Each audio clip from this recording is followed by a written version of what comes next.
Welcome to the Crazy Cool Family Podcast with Don and Suzanne Manning. Parents, what if we could give you the power to transform your family into something absolutely amazing? A family where everyone is healthy, gets along, loves Jesus, and has great purpose in life. Hey, let us flip your thinking to unlock the power God has given you to create your own Crazy Cool family.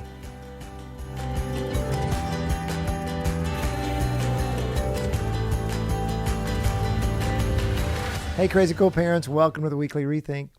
Today we're going to talk about a subject that if you have a kid that's, what should we say, like second grade or above, you've talked about this subject. And the subject is grades. We want to talk to you about how to deal with grades in your home. What should be the expectations of your kids?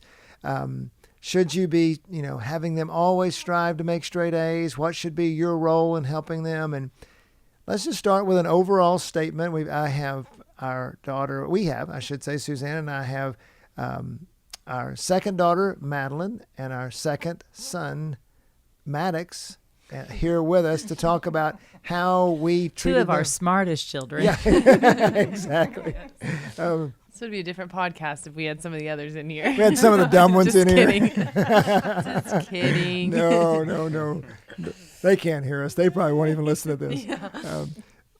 So the overall statement I want to make first is a statement that Suzanne and I were talking about as we were going into this, and it's just such a great thing is you got to get your kids to own their grades, that they've got to want to have good grades more than you want them to. And that's very possible to do.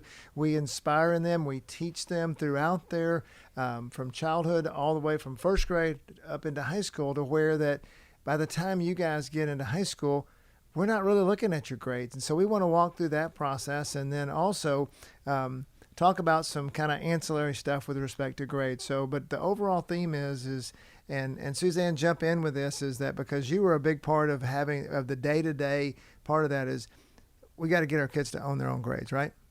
Yeah, for sure. And with that, I don't know where your kids are on the spectrum. You might have kids that care way too much about their grades. They are worried about it. Maybe they're perfectionists, and so they freak out if they make a B or whatever that is. They freak out if they do something bad or wrong, and they're really hard on themselves. Or maybe it's on the opposite end of that, and they don't care about grades at all. That doesn't matter to them. They don't want to perform for the teacher or the anything else like that. And I just want to give you a perspective that just remember that a grade is a number that is attached to their performance on that subject or that test or that grade or whatever that is. And parents, back out a little bit and help that child that's a perfectionist to see that it's just a number and it does not at all contribute to their identity or who they are. And then on the other end of that, if they're not working at all, and that's the part we're probably going to talk about the most today, is how do we motivate our kids to do their best and be their best when it comes to going after that number? Yeah, and what do you do with a lazy kid, or what do you do with a perfectionist kid? But also, how do you train your kids to do it themselves? Right. So that, and so often parents, we want to stay with them. And I really think that causes a lot of, in so many areas, causes a lot of parent-teenager conflict in particular. And you guys jump in with this about, how did we treat your grades? Think about maybe when Madeline and Maddox, when you guys were maybe in elementary school and maybe even in middle school and going into high school. What do you remember about how we dealt with you guys with your grades? Yeah, I think that it's interesting that they have number 2 here and then number 6. Yeah. Because I think that grade strictness maybe changed over the years. So that's also helpful to know. Or for me, grade expectations when they were what they expected of me, one depended on how small the youngest child was in the family, as of whether or not they expected things or enforced things. But when they did, it was, for me, they always expected somewhere around B and A, or to make a B or an A. Mainly, the main driver of that was Dad, I think more so than Mom, because I think Dad knew the weight of it, like the weight of learning the lesson more so than Mom cared about the weight of learning the lesson, which was like if I wanted to get into good college or whatever in high school, I needed to learn how to make good grades when I was younger. A lot of my grades were self-motivated, I think, because I was on the older end, and so I didn't really have. I mean, I don't even really remember them being like, did you finish your project? Did you do this? Like the nagging part, they just didn't really nag. And I don't know if that's because they just had other things going on. We had no idea what projects you were doing. Yeah, if it was because they had other kids, or if it's just because they chose to not waste their words nagging me on things that I was going to get done on my own. But think about, like, for you, think about middle school, because that's when you started school. We homeschooled Madeline up to 6th grade. She started school in 6th grade. So homeschool there was no grades. It was just get the work check done. plus imaginary. Smiley face. It's called a check plus smiley face, and we got it on everything. But when you were in middle school, so Maddox started school in 3rd grade. His traditional school, I should say, and then in middle school, how did we get you? Both of you think about how did we get you to where now? Both of you, Maddox is a sophomore in high school. Madeline's graduated from college. How did we train you, or how did it work for that you became self-sufficient with your schooling? So I think it started off in lower school, where y'all were like you had to, I had my list of homework to do that I had to do every week, and y'all had to sign it, or for every day. Remember, yes. Right. So it's y'all were on. So annoyed. I was like, the first time I did it, I signed the whole page, and the teacher's like, you can't do that. You have to sign it every day. And so it was this task of I have to my mom and me are doing my homework almost together, and then in middle school we started to separate. And I started to take it for myself I want to make the good grade. I want to care about what's going on. I want to check my grades, especially having my grades online really helps to check it. And so it started off with me wanting to care about my grades with my mom and us doing it together. And then I kind of just fizzled out, and I wanted to do it for myself. Yeah. I think my motivators were probably to perform for my parents, mainly my dad, just to be like, look, I made a good grade. Or if he did check my grades, it would, in middle school, it would be like, oh, look, your Madeline's making all A's, or oh, you only have 1 B, or whatever that is. And then I think my other motivating factor was peer-to-peer. I wanted to win. I wanted to make better grades, or at least be in the running with my friends. I had a friend who we would always try and make higher grades than each other. So nerdy. But we also played sports. Well, I was just gonna say, I do. I mean, I know you laugh at me because I don't. It's like, Mom doesn't care, whatever. But I remember saying, oh no, Mannings don't make a C. I mean, we don't make C's. We make A's and we make B's. We put in the effort that it takes to make an A and a B. I remember saying that for sure. Right. And Maddox, I want to address with you, and then we'll talk about Madeline a little bit. You have a tendency to procrastinate a little bit, and very good at it. And you're also I think that the passion for grades isn't as high as say Madeline's is. So, but yet you still we don't check your grades a lot, and so tell us kind of how you talked about grade school to middle school now to high school. So how have we treated you with your personality, and also how have you taken on more and more of your own responsibility for grades? Yeah, so I'm really good at procrastinating. I'd say that's my best trait. I'd say I'm really good at it. But with that, I have to overcome it in many different ways, because I can do my homework the night of. I can do it whenever I. What's going on? Okay. Sorry, we're having technical difficulties. I can do my homework the night before or the morning of, or whatever that looks like, just because I just could. I understood most of the subjects or what was going on. But sometimes whenever you have 3 or 4 things that pile up, it's kind of hard to do it all before. So stuff like a planner and writing down my stuff, and just basic stuff where y'all have helped me walk through, or just basic student tips and stuff like that. So that really frustrates a parent. That is, a lot of our parents are feeling like they always need to be on their kids and always need to be. And so if the kid's the kid's doing stuff the morning of, and so parents, one of the things we've got to tell you is you got to let your kids fail a little bit. You got to teach them. Natural consequences are your friend. Yeah, and so I have to understand. So Madeline, I want you to talk about kind of how you approach school. Really middle school, because homeschooling was totally different. It was every day's a new day, and we're going to move through that. But in middle school to high school, and how you approach school, and in the same way, because it's a little bit different for you.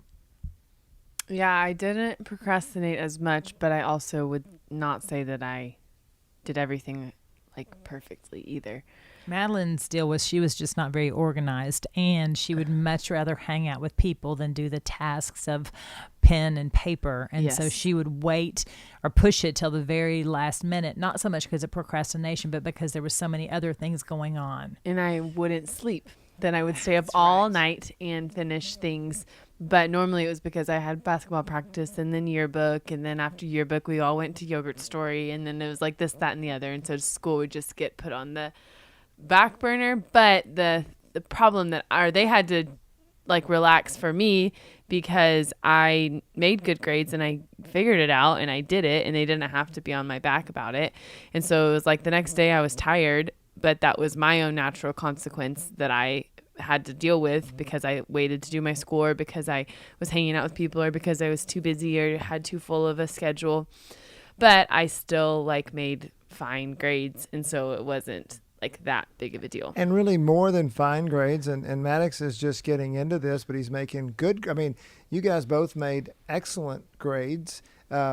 Were for sure top 25%, if not a little higher. And then, and what I want to tell parents here is that realize that can be really frustrating for a parent, because you see your child, maybe you don't know whether they're really going to pull it off. and they've got very different personalities. And remember, they're teenagers. They don't know what they're doing, but you're trying to equip them to know what they're doing. And sometimes it takes a lot of patience to make that happen. And I think that part of that is really instilling in them in middle school what your expectations are, and helping train them in middle school for high school. Well, and I think a big part of that too is loving to learn. When did you guys start? When did I remember when it flipped for you, Maddox? I don't know if I was even aware when it happened for you, Madeline. But when did it flip and you realize, oh, it's not just about the projects and the grades and the worksheets. It's about, I want to learn what the teachers are saying. Mine was probably freshman year of high school. And it was I just remember having a few teachers that loved what they were doing. And so then I was like, well, if you're going to love geometry, then I'll love geometry. And if you're going to love biology, then I'll love biology. Yeah. And there was a lot of, I have very distinct memories of those classes, and the teachers bringing fish in to explain to us stuff, and taking us outside to fly kites to explain to us stuff. And so it was just felt really exciting, and I wanted to be a part of learning. Yeah, I think mine's a transition between sort of middle school, sort of high school. Middle school, I kind of felt like I was being babied, and so I didn't really feel like anything mattered or did anything.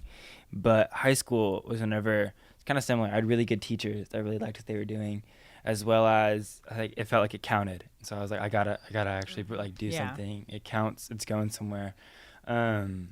Also, I don't know. I guess it just clicked in that schoolwork wasn't as necessarily work. It was just interesting, especially in history. I really find history interesting. And so I found what I found interesting, and just kind of ran with it.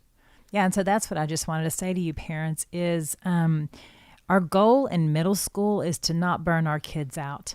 I mean, the grades do not matter when it comes to middle school, when it comes to adding up to who they're going to be. They're actually just working on their work ethic, and they're working on practicing learning, and they're working on loving learning.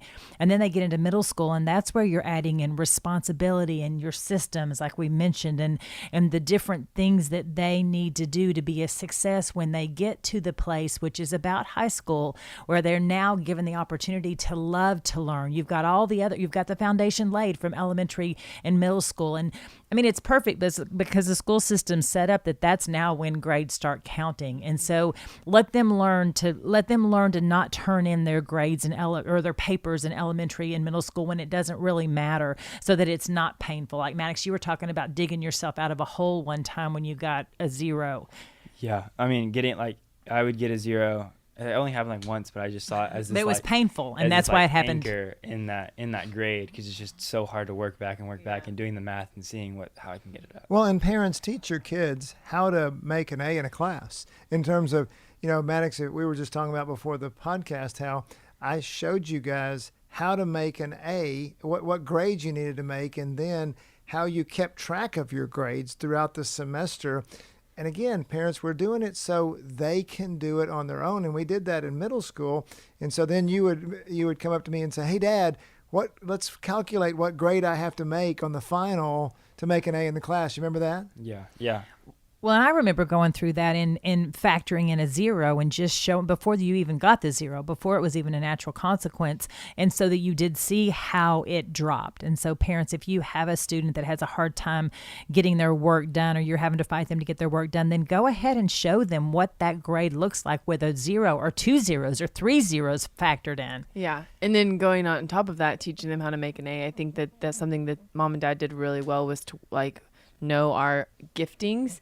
And so for Mackenzie, making an A was really different than for me making an A, which is even different than Macy making an A and Molly making an A. And if you heard Molly talk about math, she would be like, me making an A in math was not possible. Like, I was going to make a B.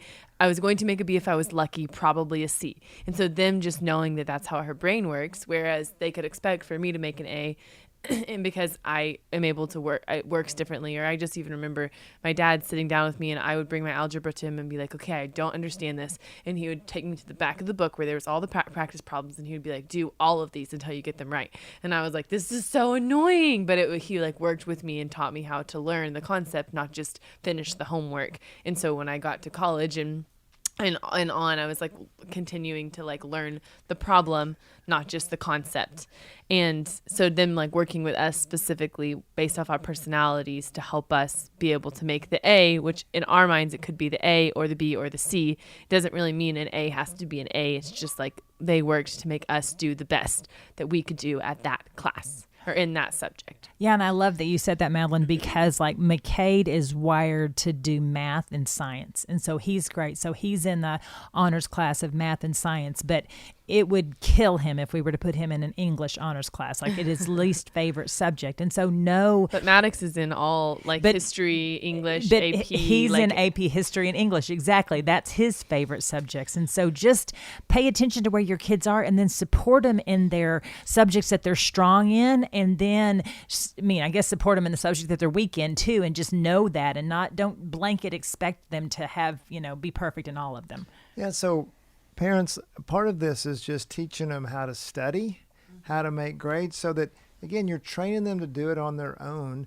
And also the final thing we want to talk about, and it relates to teaching them how to study and just to enjoy it with them. So often grades, Suzanne talks about burnout, and it's so true. We get on them so much for their grades in 4th grade that they don't get an E for excellent. Right. That by the time they get to 8th grade, it's they don't care. And you create a wedge in your relationship with your kid about grades, and it creates this conflict that doesn't need to be there. Well, instead, if you're using that younger years to train them how to study, and then let's even talk about projects. Oh my goodness, especially as we get into middle school, maybe even in grade school now, there's these massive projects we do. They become this nightmare because parents wind up doing it for them, or the kid winds up not being responsible about it, getting yelled at by their parents. So, Suzanne, tell us about one of y'all's projects.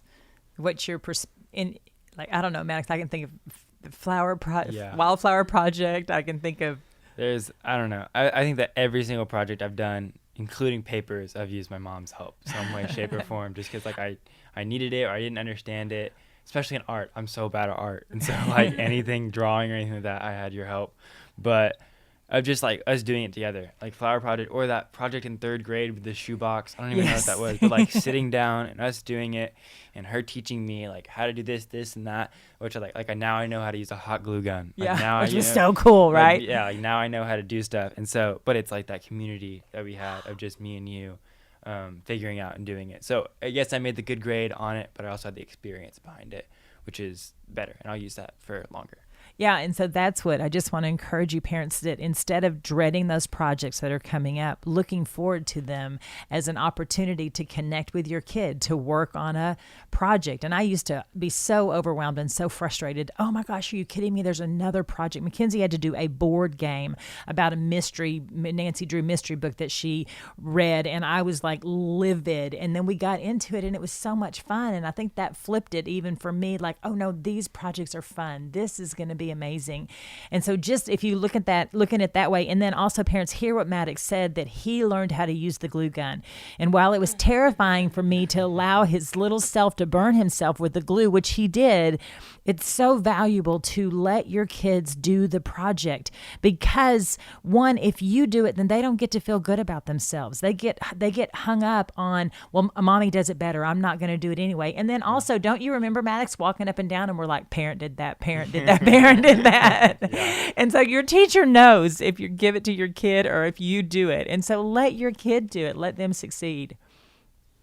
Yeah. So let's wrap up. And I want to bring up did you have something else to say? I mean, yeah, nothing about the projects, but like if you can't get it in middle school and it's too late, then there's always high school. You know, it's better to you can still connect, right? It's better to teach them how to learn and to teach them how to do all that in high school than sending them off to college and they just have no clue what they're doing. Oh, so good. Yeah. You know, when you get to college and there you sit in that class with 250 people, and then the next week there's 225 people, and then the next week, and then you know the people. I had multiple friends who did not make it through their freshman year of college at A&M because they didn't know how to study. Because they didn't know how to study. Well, and they didn't choose to love to learn. I mean, because if you think about the university level, that is full ownership of your education. You have to love it, whether you like the professor or the textbook. There's no red carpet rolled out for you. Yeah, and you're paying for it. So.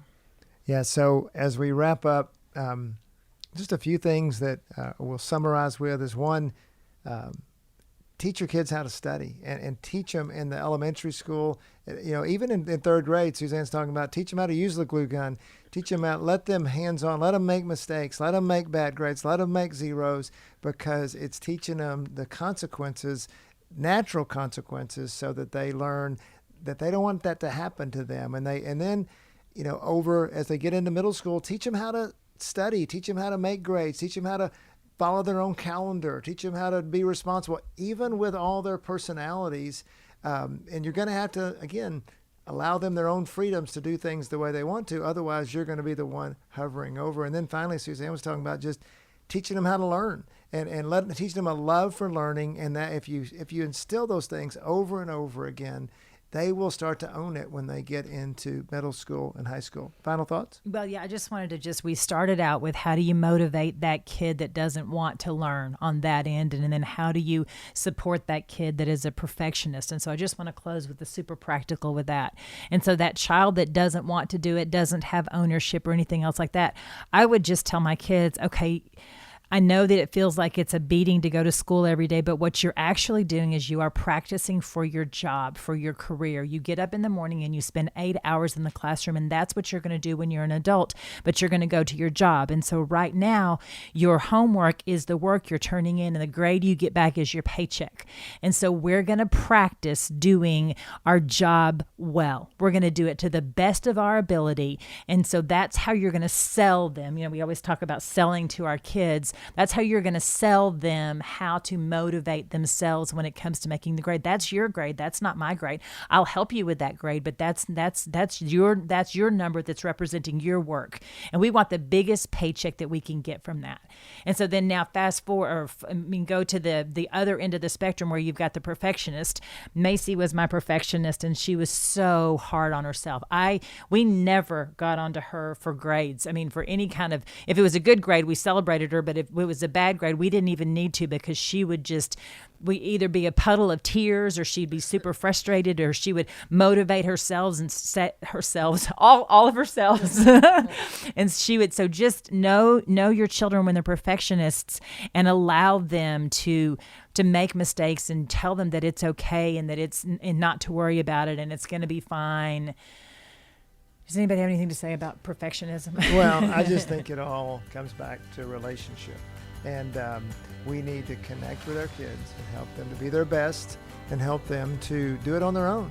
And as they do that, they will be trained for the future.